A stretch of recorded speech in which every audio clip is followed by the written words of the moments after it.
Hello everyone and welcome to Crisanne's colouring class for adults. Today we'll be exploring a technique called one colour shading, and we will be building on the techniques explored in episode 1 with our one colour shading, where we learnt to create three-dimensionality through the variation of pressure that we used with our pencils, creating a scale of tone. And today we will be expanding that technique by combining two colours together. So not only will we be creating three-dimensionality through shading, we will also be creating three-dimensionality through colour, and we will be getting a lot more vibrant colour in our drawings as well with this technique. And it's a really fun technique, and there's quite a few tips and tricks that go with it that help us to create detail in our drawings a lot easier. So I hope you enjoy today. Off we go, let's get started. So it's springtime here in Melbourne, and we're going to do a drawing today from the book by Johanna Basford, Secret Garden, an inky treasure hunt and colouring book. So starting with our watering can, and I'm going to make it look metal, so I've decided to work with grey. And last week when we did one colour shading, we started off by learning to saturate the page to the pencil's full intensity and then gradate the level of pressure slowly down and then blend back until you get an even gradation of shade. This week, working with two colour shading, we're going to do the exact same thing as one colour shading. However, we're going to introduce a lighter tone, and we're always going to have a darker and a lighter tone that blend nicely together. And in the centre, they even create a new tone or a new colour. And that combining one colour shading with two shades is the technique that we're going to use across the whole drawing today in different ways. With two colour shading, I do like to start with my darker tones and again decide where the light is going to be hitting the object. So I'm going to do a general light coming from above, and then I just shade in the corners. Last week I blocked in the entire area first. However, this week I want to leave some area of every shape blank without any colour. So I'm gradating off to nothingness and then darkening in where I want it to be darker. So we'll darken all of that area, and then we'll do this little part over here as well. And then we introduce our lighter tone and very easily and quickly block in the top area and then go back, put more pressure and saturate the page at the top, and then gradate down to softer, just to give it a nice even spread of colour. And you will see that in more detail when we use darker colours down here. But I'm just going to finish shading off my watering can.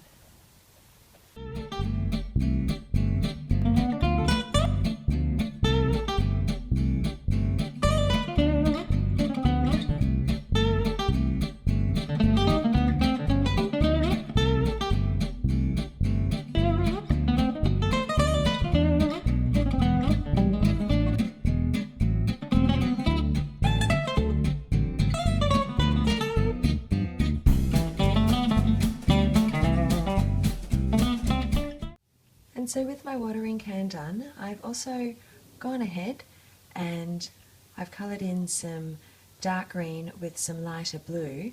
It was still quite a subtle blend, however, so I went ahead and did that. And now I wanted to show you a more contrasting blend. And I'm thinking about doing some blue and pink together. In this whole drawing, I would like blue to feature a lot because obviously it's water coming out of a watering can. So I'm going to work with lots of blue, and here I have a really beautiful fun blue and a very vibrant pink. And I'm going to see how they look when I blend the pink over the blue first, and it's a very contrasting blend. It's a very strong colour mix, and in the middle it creates a bit of a purple when it's going together. Now when I'm working with a really strong mix, I always do darker with lighter, but then I practice the lighter with the darker as well, because as you'll see in a moment, they often interact differently when layered in a different order. And see how this blue is blending differently with the pink?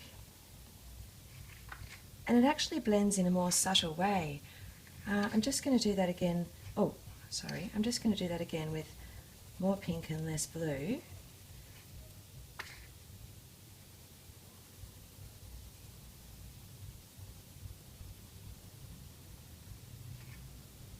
And they blend in really nicely together.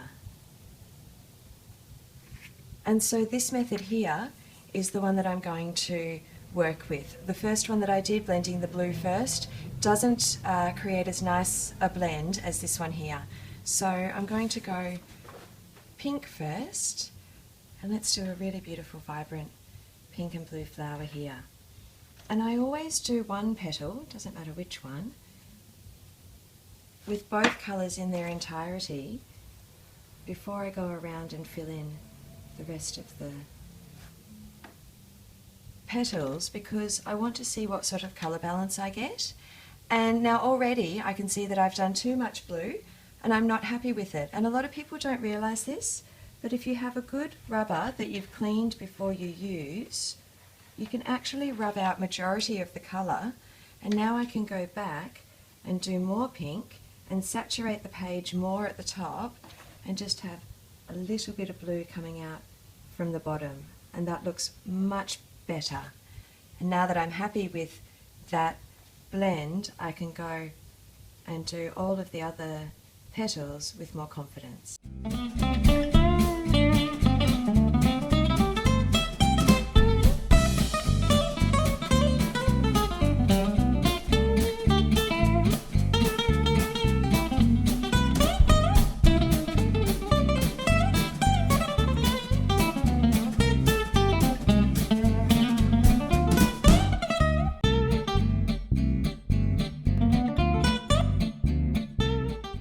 Now that's all of the pink that I want. I'm going to next work on all of the blue tones that I want to use.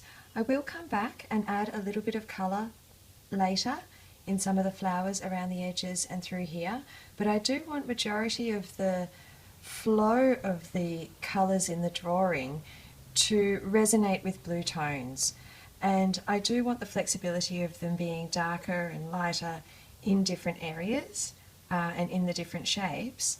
And you may have noticed around here at the tips where I used a white pencil. I also did it here and here in these flower details as well.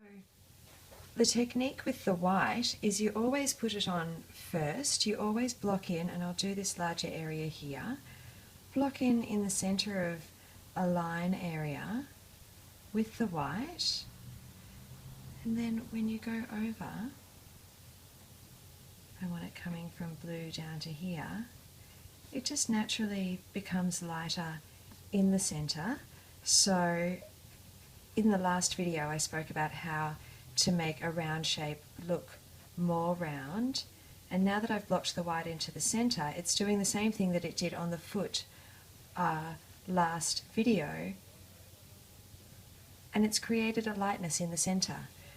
And then as I go up here, I'll then blend in my darker blue coming down from there, and that gives a lot of three-dimensionality to the blue area. It's a small detail, but I think it's really important.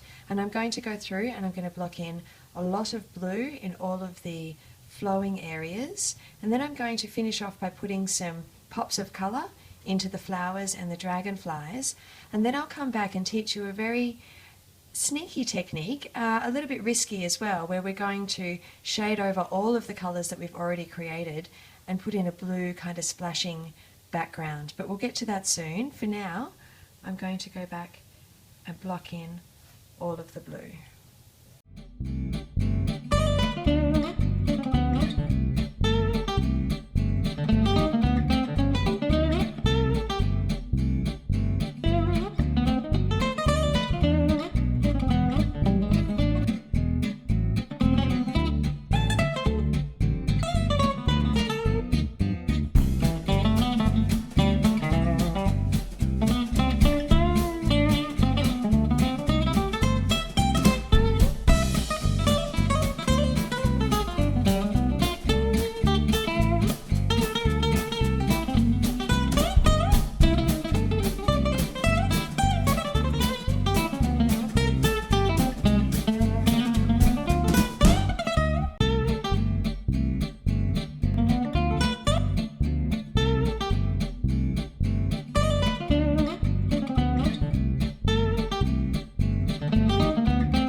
And there we go, that's all of the vibrant colour that has been blocked in now. And it's looking really beautiful and really colourful. We have lots of cool tones coming through in the blues and the greens, and then we have some contrasting warm tones coming through mainly in the centre, but tapering out with the pinks to the edges. I'll just show you my test page. This is all the colours that I have used in the drawing, starting with the greys, going into the greens and the blues. And with the flowers, there's a subtle variation of pinks and purples, moving into oranges and reds as well. And now I want to create a little bit more of a water flow feeling coming out of the can and just tapering off down into this area a little. And I'm actually going to be using a blue that hopefully can go over all of my other colours without interfering with it too much, and see how when I colour over very lightly or shade over very lightly to a saturated area, you really don't see that colour coming through. And I can go quite heavy onto the pinks and it doesn't come through at all. It comes through a little more on the orange, so I'll be a little more careful there. But because the page is saturated, I can just easily go over with some long strokes emulating how water would pour out of a can, and it doesn't affect the colour underneath too much. And when I'm going outside a little, I'm just going to flick off and go down. I'm going to create a little bit of flicking off with the water and tapering it off to nothingness. And on this side of the line I can go a little darker and create the flow of the water in a more circular shape. So I'll darken in through the sides just a little and then flick out from the edges to create a bit of a water splash.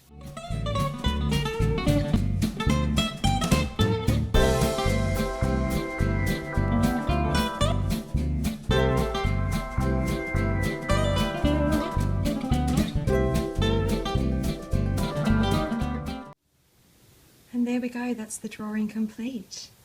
It's been a lot of fun colouring this one in. We've explored a lot of fun colour this week, and I think this two-tone shading allows us to get a lot more vibrant colour in every shape.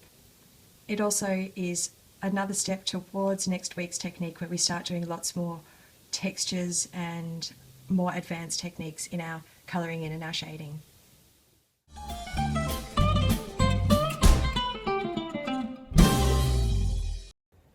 So that's all for today. Thanks for watching, and I hope you enjoyed.